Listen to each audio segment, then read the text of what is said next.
Hello. Hello, good evening, everybody. Welcome to our Tech Tuesday. And the second part of what I started last week on that fascinating subject called osteoporosis. And as I said, when I was doing the research, I learned quite a bit as well by doing this. And the scary part is, I was chatting to somebody this morning, is that this book that I've taken the information from was published in about 2001. And the information on osteoporosis medically hasn't changed much since then. So they're still talking about calcium, but not too much calcium, and more medication. And the results are not always that positive. So things haven't changed much, but we are seeing bigger changes just by changing a few simple lifestyle and dietary activities, and we've seen big changes coming through. So let me share my screen, get on with my talk, and just hide all of this.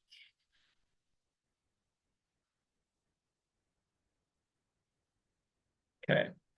And I'm going to start, just because this is the second part again, I'm going to start with my disclaimer that this series is a summary of information gleaned primarily from a book written by Professor Willem Safontein. Prof. Safontein was a professor in the Department of Chemical Pathology at the University of Pretoria. He was an expert in medical science and the healing power of nutrition. The statements made here are for information only and should not be considered medical diagnosis or prescription. Before you embark on any diet, supplementation program, or lifestyle change, or before you change any medication or treatment regime, it is advisable to discuss the matter with a practitioner who specializes in that particular field of healthcare. So please don't just go off on your own. So last week we learned a little bit about osteoporosis, what it is, what it isn't, and how it can affect the lifestyle of pretty much everybody, because from about the age of 25 onwards, we are all losing bone density. Ladies more than men, unfortunately, but men are also not exempt from osteoporosis. And we started covering a few things, specifically calcium, and we learned that calcium isn't the only supplement that we need to be taking. There's actually a whole lot more. And we'll start off tonight on, pardon me, vitamin D3. Vitamin D3, like vitamin K, has functions way beyond those traditionally assigned to it. Vitamin D3 has always been commonly known as the sunshine vitamin. Some of these functions are hormone-like effects. So technically, vitamin D isn't a vitamin. It's actually a hormone. So vitamin D is a steroid-like molecule that occurs in different forms in nature. D3 is the form naturally present in humans and is also known as cholecalciferol. If you get reasonable exposure to sunshine daily, especially young people, supplementation generally isn't needed.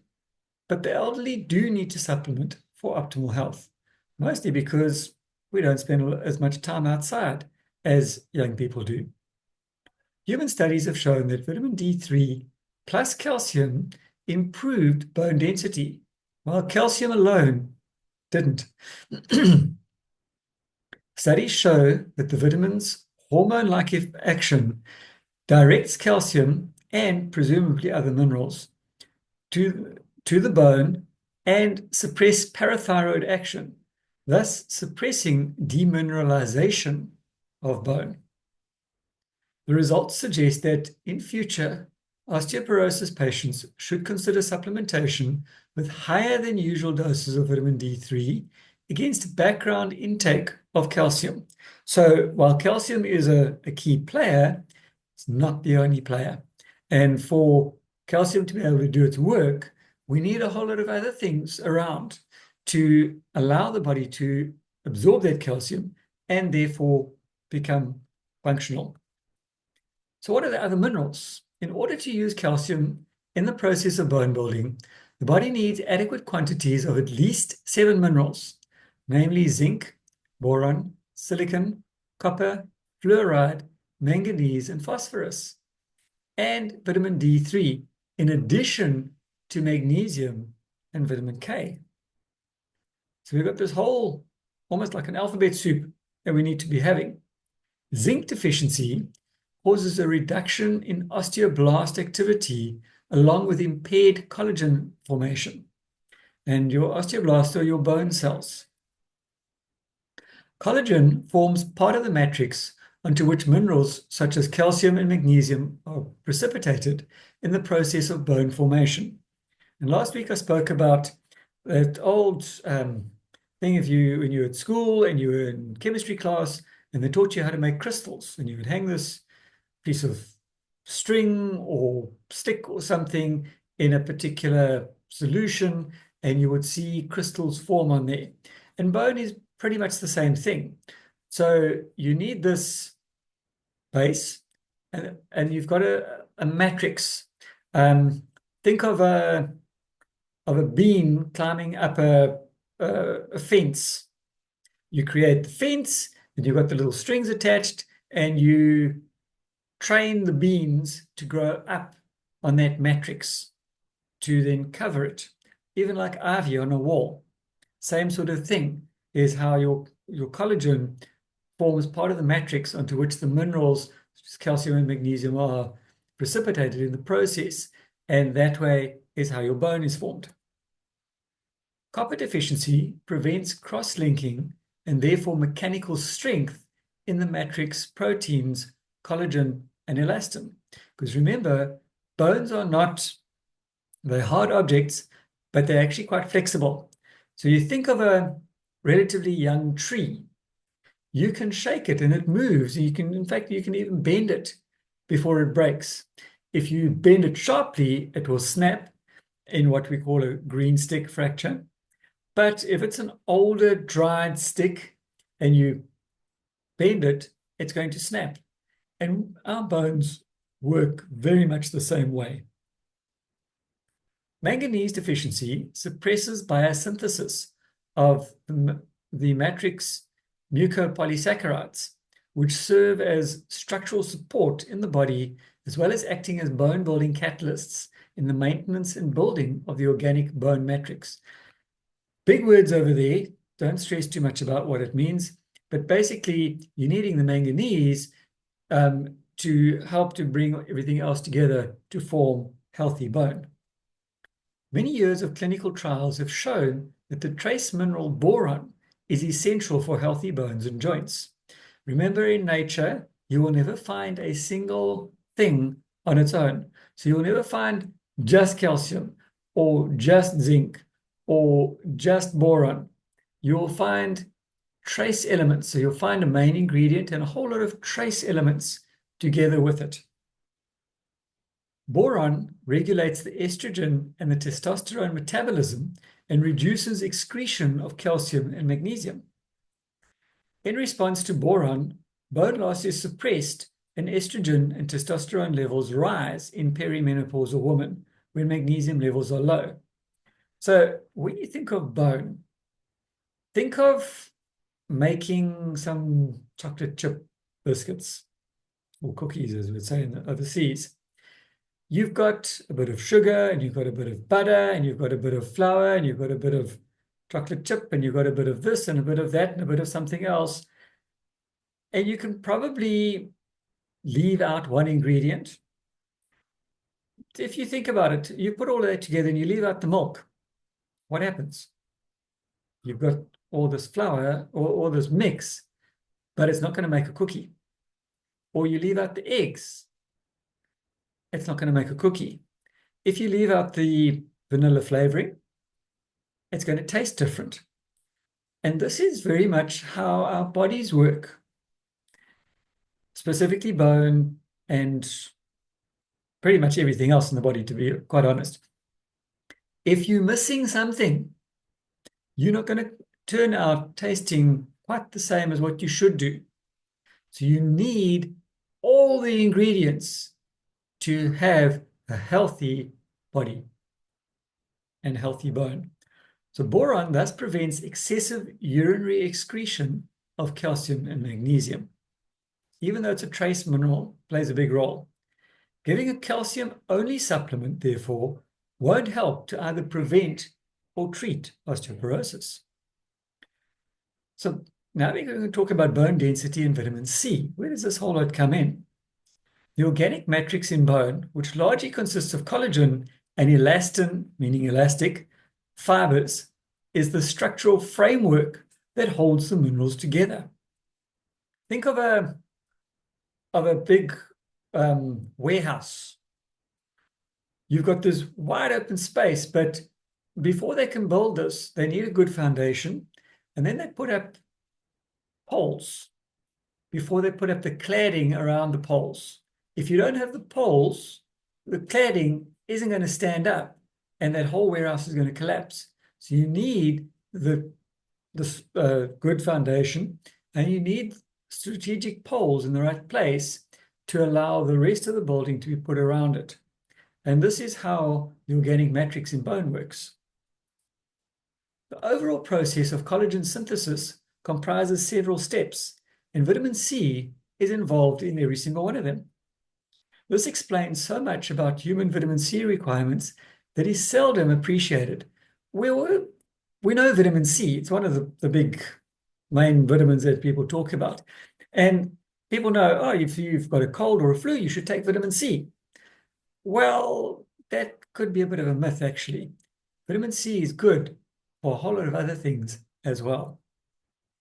Only 1 to 2% of the human body consists of collagen, a significant percentage of which is present in the collagenous matrix proteins, and all of which undergo constant regeneration. Remember, good sources of collagen, hair and nails. And this requires relatively large amounts of vitamin C, as the vitamin is consumed in the regeneration process. And vitamin C is also water soluble, so it flushes out of your system relatively quickly. It is clear, therefore, that adequate amounts of vitamin C are a prerequisite for the healthy regeneration of bone. So if you've had a fracture, you need to be having vitamin C, amongst other things. Now we're getting into the hormones. I'm going to talk about progesterone. The spelling over here can be either, I think this is the British spelling. If you're talking about American spelling, you can leave off the O. But estrogens are widely prescribed to help combat postmenopausal osteoporosis. But their value is limited by the fact that the anti-osteoporosis effect of estrogens wane after a number of years. So it's great to start with, but after a little while, well, probably wasting your money. Now, there are two types of bone cells involved in maintaining bone density. Osteoclasts are bone cells that break down bone by dissolving bone minerals. Think of C for construction, and from that perspective for destruction. And then osteoblasts form new bone. So they're blasting out new bone through these little cells. Again, we come down to the fact that our whole body consists of cells, different types of cells, but we're all cells, even the bone. When these two types of cell activity are in equilibrium, bone density is maintained because, again, our body is breaking down and regenerating all the time. That includes your bone. Various biological molecules are able to activate either type of bone cell and so affect bone density. Estrogen works best in combination with progesterone and cannot protect against bone loss when progesterone is absent. Don't we love nature? Progesterone can cause true reversal of osteoporosis even in patients who do not use estrogen. The combination of estrogen and progesterone would therefore be more effective than estrogen alone, since this also mimics what happens naturally in premenopausal women. Synthetic progesterones appear to have a weaker effect than natural ones on bone density. And then another big word, homocysteine and osteoporosis. Now, homocysteine is an unnatural amino acid, meaning that it doesn't occur in food, that is formed in the body when there is a deficiency of vitamins B6, B12, and folic acid, which is also one of the vitamin Bs. It is a serious risk for heart disease and stroke. Studies published in 1972 revealed that homocysteine may accelerate osteoporosis by interfering with the process of protein bone matrix synthesis in a way that results in the formation of a defective bone matrix. A 1985 study showed that supplemental folic acid, which reduces blood homocysteine levels, helps protect against osteoporosis by protecting the bone matrix against the toxic effects of homocysteine. Anyone who's concerned about their long-term health should know their blood homocysteine levels. So next time you're having a blood test done, check your LDL, check your HDL, and check your homocysteine levels. If your level is above 8 millimole per liter, additional vitamins should be taken. So this is all very confusing and can possibly sound a bit scary. So what do we need to do to look ahead? The calcium-only approach of the past decades is no longer tenable, as it assumes that all the other vital nutrients required for the formation of healthy bones are present in adequate amounts. And we know that is not the case in most people. Supplementation programs should therefore be aimed not only at supplying all the nutrients required for bone formation, but also those involved in the process of mineral distribution. The good news is that osteoporosis is both preventable and treatable. Most elderly women have undergone a degree of bone loss, depending on genetic disposition and lifestyle. If you are over 50, you should have your bone status assessed. And this is done through a simple set of x-rays, and they x-ray your lower back, they x-ray your hips, and they x-ray your wrists, because those are the three areas that they can pick up where your bone density is, or what your bone density is. The best procedure is via your doctor, who can request a bone scan. Unfortunately, this test only reveals bone loss once a significant amount of bone has already been lost. So if you have that bone scan or the x-rays, you can see, does your bone look dense and healthy? Or is it what they call osteopenic, meaning that it's thin? Or is there actual bone loss? And you'll see that quite clearly on an x-ray or a CT scan, where instead of your vertebra being like that, it's now like that. And this is why generally we lose height as we age.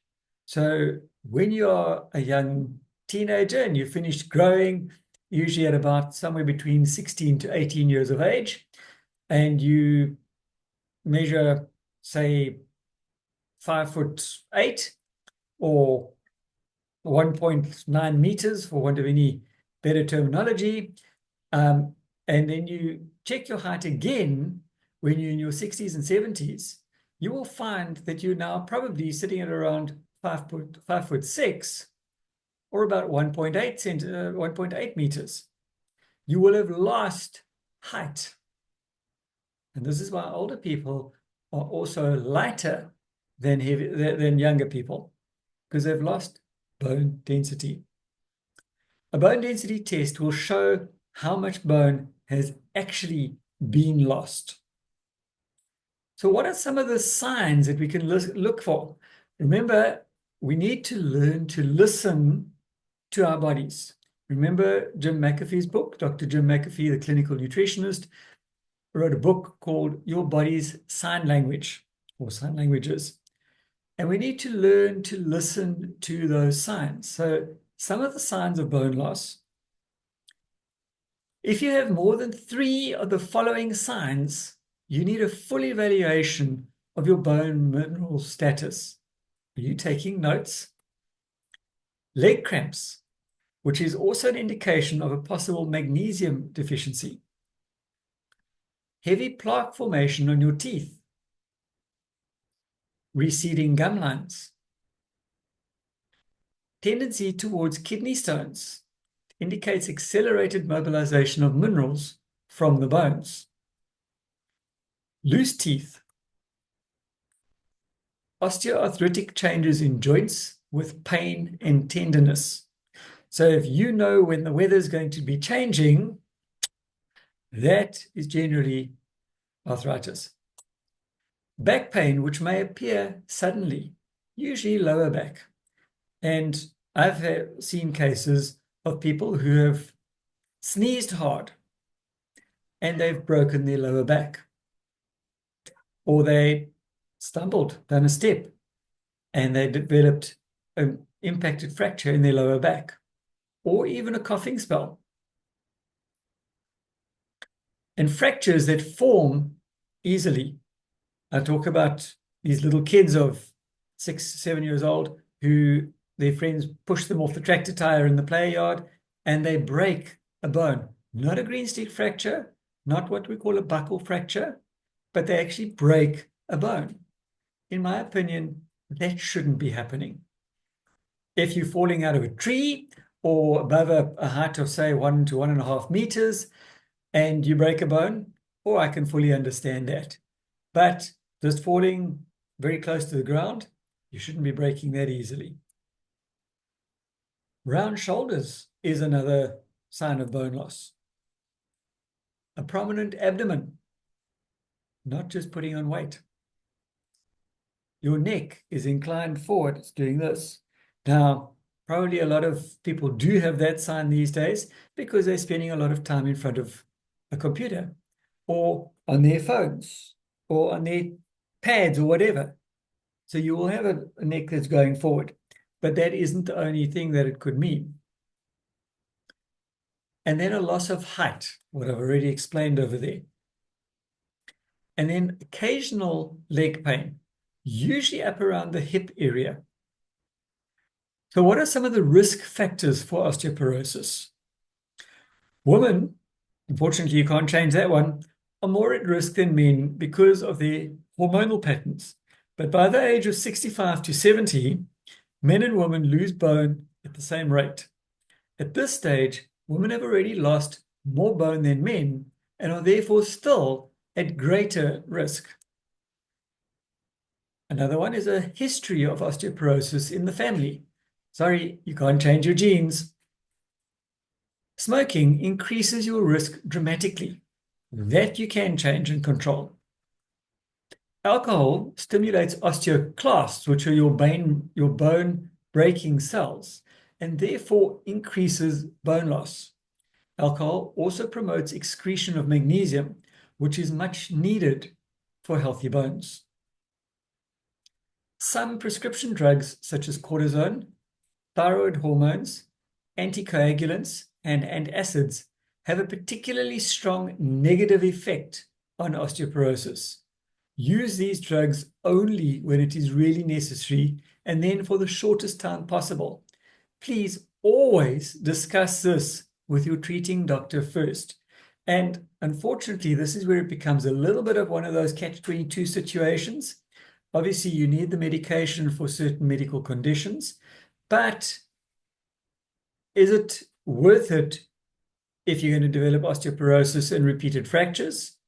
Or is there another way, maybe through change of diet or lifestyle, that you can treat the medical conditions needing these chronic medications? Please discuss this very carefully with your treating physician. Don't be afraid to ask questions. And if your doctor doesn't want to answer them, get a second opinion. Just my opinion. A diet high in processed foods and refined sugars is also a risk factor for osteoporosis, and that can definitely be controlled. An excessive intake of protein, especially animal protein. So just like a vegan diet is not that good for you, vegetarian diet is not that good for you, a meat diet is not that good for you either, because high protein isn't a good thing. So too much of anything is not good. Lack of exercise. Do regular weight-bearing exercise, such as running or walking. You know me, I enjoy my park run, but there's also park walk. And I will say that probably about 80% of the group that goes out on a Saturday morning will walk the route rather than run it.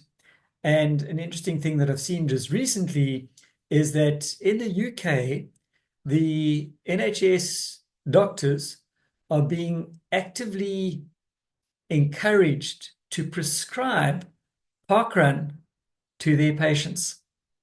So they are encouraging people to get out and walk or run if they feel so inclined, but they're actively encouraging people to get some exercise, and specifically the weight-bearing exercise. Don't worry if your first time out at park run or park walk, you take 2 hours.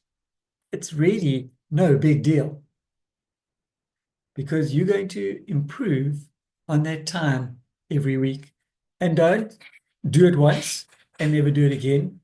Do it consistently. It's worth it, trust me. Estrogen deficiency in women and testosterone deficiency in men are also risk factors for osteoporosis. So what would be a suggested supplement regime? And this that I'm going to present now is not my rulings, but suggested by Professor Willem Serfontein. So he's suggesting that you do need calcium in a chelated form, and as we found out last week, preferably a glycinate form. So your ultimate best is a chelated calcium glycinate of between 500 to 800 milligrams daily.